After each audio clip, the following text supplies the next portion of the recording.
আপনারা কম বেশি অনেক জায়গা থেকে চিকেন কাবাব খেয়েছেন, কিন্তু এখান থেকে কারা কারা একবার হলেও ট্রাই করেছেন অবশ্যই কিন্তু আমাদের কমেন্ট বক্সে জানাবেন। আমি আর আমার মামা খেতে গিয়েছিলাম, দেখি আমার মামার কাছ থেকে রিভিউ নেব যে এখানকার খাবার কেমন। তাই অবশ্যই বেশি দেরি না করে চলুন শুনে নেওয়া যাক। কেমন কেমন?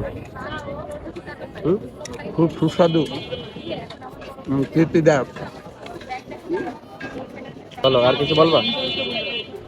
লোকেশনটা কোথায় আপনি বলেন। এখানকার লোকেশন কোথায় তাই অবশ্যই আপনারা কমেন্ট বক্সে জানান, এবং এখান থেকে কারা একবার হলেও ট্রাই করেছেন জানিয়ে যেতে ভুলবেন না। ওকে, দেখুন এখানকার খাবার তৈরি করার প্রসেসটা আপনাদেরকে দেখিয়ে দিলাম। এখানে 100 টাকায় হচ্ছে চিকেন প্লেটার, কাবাবের প্লেটার এবং 10 টাকা করে লুচি। একবার হলেও ট্রাই করবেন, আপনাদের কাছে কিন্তু ভালো লাগবে। ঢাকাইয়া চিকেন চাপ নামে পরিচিত। আমি আর আমার মামা গিয়েছিলাম। তাই আজকে ভিডিওটি এই পর্যন্ত। টাটা বন্ধুরা, দেখা হচ্ছে